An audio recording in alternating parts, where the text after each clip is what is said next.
Hello दोस्तों, आप सभी का स्वागत है हमारे इस YouTube चैनल गणित की पाठशाला AK47 में। दोस्तों, असफलताएं इंसान को तोड़ देती हैं, जीवन की राहों को नया मोड़ देती हैं। जो करते हैं जी जान से प्रयास पूरा, असफलताएं उनका पीछा छोड़ देती हैं। दोस्तों, आज हम ऐसे प्रश्न के बारे में चर्चा करने वाले हैं जो लगभग विगत 10 वर्षों से पूछा जा रहा है। और यह प्रश्न दो नंबर और 5 नंबर वाले में ज्यादातर पूछे जाते हैं कि पाइथागोरस प्रमेय क्या है, लिखिए, कथन को लिखिए। तो यह 2 नंबर में पूछा जाएगा और पूछा जाएगा कि सिद्ध कीजिए कि किसी समकोण त्रिभुज में कर्ण भुजा का वर्ग का मान अन्य 2 भुजाओं के वर्गों के योगफल के बराबर होता है। तो आइए आज हम इसे बहुत ही कम समय में देखते हैं और सिद्ध करते हैं। तो सबसे पहले हम लिखेंगे, आपको ये दिखाई दे रहा होगा कि समकोण त्रिभुज ABC। इसमें क्या किया गया है, तो एक हम रचना किए हैं कि BD लंब भुजा AC पर डाला गया है। क्या किया गया है, AC भुजा पर लंब BD डाले हैं। तो उसी को हम लिखेंगे, हल दिया है त्रिभुज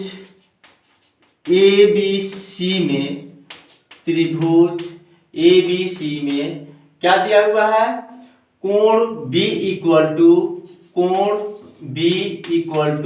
90 एंगल। आपको समझ में आ रहा होगा कि ABC में कौन सा कोण B 90 अंश है, तो कोण B है। तो इसीलिए लिख ले त्रिभुज ABC में कोण B इक्वल टू 90 एंगल।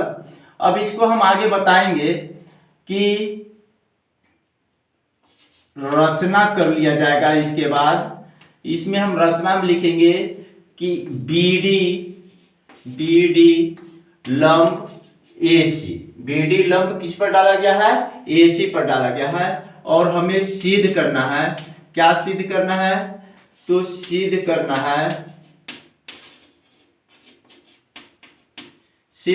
है AC का स्क्वायर, कर्ण का स्क्वायर। तो कर्ण हम सबसे बड़ी भुजा कर्ण होती है, AC का स्क्वायर बराबर लंब का स्क्वायर। यदि यहाँ एक कोण बना है तो इसका लंब क्या हो जाएगा, AB।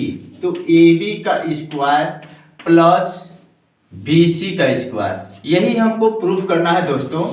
तो ध्यान दीजिए कि यह जो दिया हुआ है, यह शब्दों में यदि लिखा रहेगा तो यह इसका कथन हो जाता है। क्या हो जाता है, शब्दों में भी पूछा जा सकता है कि कर्ण का वर्ग अन्य 2 भुजाओं के वर्गों के योगफल के बराबर होता है। यह लिख करके सिद्ध कीजिए।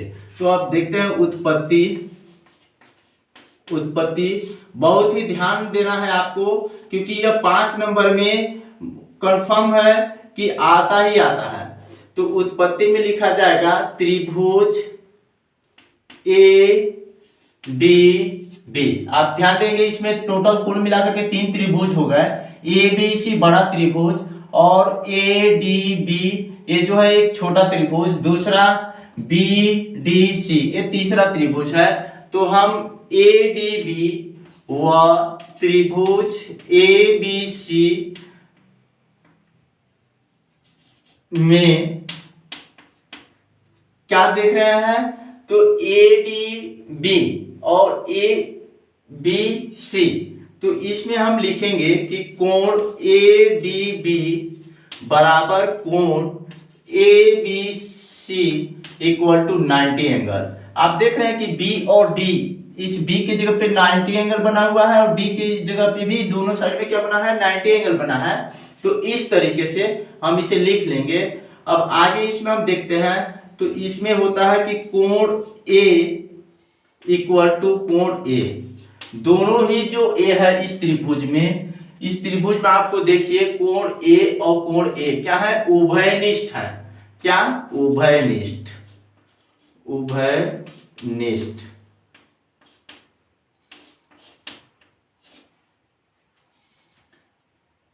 या फिर कोण समरूपता। तो अब जब भी आप कोई भी त्रिभुज में यदि एक कोण दोनों में उभयनिष्ठ हो तो वह समरूपता के नियम का क्या करती है, पालन करती है। और समरूपता के नियम का जब पालन करती है तो वह दोनों त्रिभुज आपस में क्या हो जाते हैं, समरूप हो जाते हैं। तो लिखेंगे त्रिभुज ADB समरूप त्रिभुज ए बी सी। तो जब समरूप हो जाएंगे तो उनकी भुजाएं क्या होती हैं, अनुपातिक होती हैं। तो इसको लिखा जाएगा AD बटे AB। पहले फर्स्ट में दो भुजाओं को ध्यान देंगे, AD बटे AB। तो AD बटे AB इक्वल टू AB, बीच वाले को आपको छोड़ देना है, AB बटे AC। तो इसको जब हम हल करेंगे तो हमें प्राप्त होता है, क्या प्राप्त होता है, तिर्यक गुणा करेंगे तो AB का square equal to AD plus AC, समीकरण नंबर 1। इसी प्रकार हम देखेंगे समकोण त्रिभुज किसमें देखा जाएगा, तो ABC और BDC, अब दूसरे वाले त्रिभुज में देखा जाएगा। तो इसके लिए हम लिखते हैं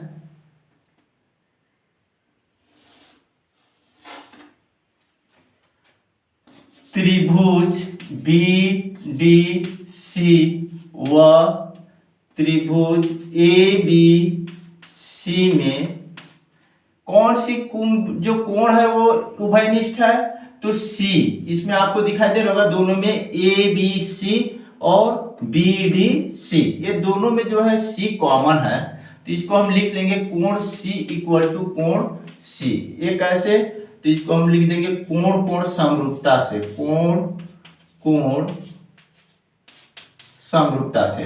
तो जब एक कोई भी एक कोण यदि उभयनिष्ठ होता है या समरूप होता है या बराबर होता है तो वह दोनों त्रिभुज आपस में क्या हो जाते हैं, समरूप हो जाते हैं। तो त्रिभुज BDC, त्रिभुज BDC समरूप त्रिभुज ABC। अब इस जब ये समरूप हो गए तो इसको हम क्या लिख सकते हैं, तो लिख सकते हैं DC बटे BC equal to BC DC बटे BC। अब इसको लिखा जाएगा BC बटे AC। अब इसको हम क्या करेंगे, तिर्यक गुणा करेंगे। तो तिर्यक गुणा करेंगे तो क्या हो जाएगा, BC का square equal to AC plus DC, AC plus DC, समीकरण नंबर 2। तो इस तरीके से अब समीकरण 1 और 2 को हम जोड़ देते हैं, समीकरण 1 धन 2 से, समीकरण 1 धन 2 से। अब जोड़ेंगे तो इसका बायां पक्ष जो है वो बाएं पक्ष के साथ योग होगा और दायां पक्ष जो है वो दाएं पक्ष के साथ योग होगा। तो इसका समीकरण 1 का जो है बायां पक्ष क्या है, AB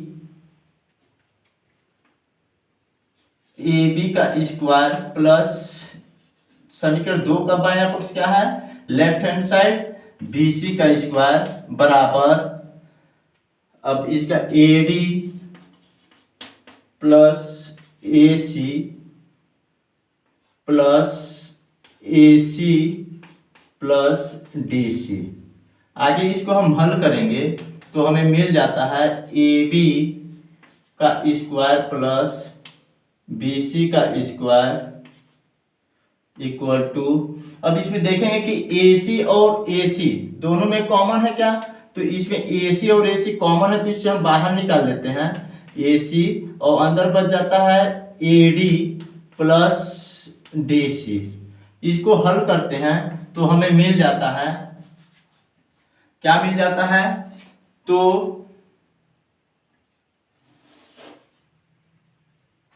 हमें प्राप्त हो जाता है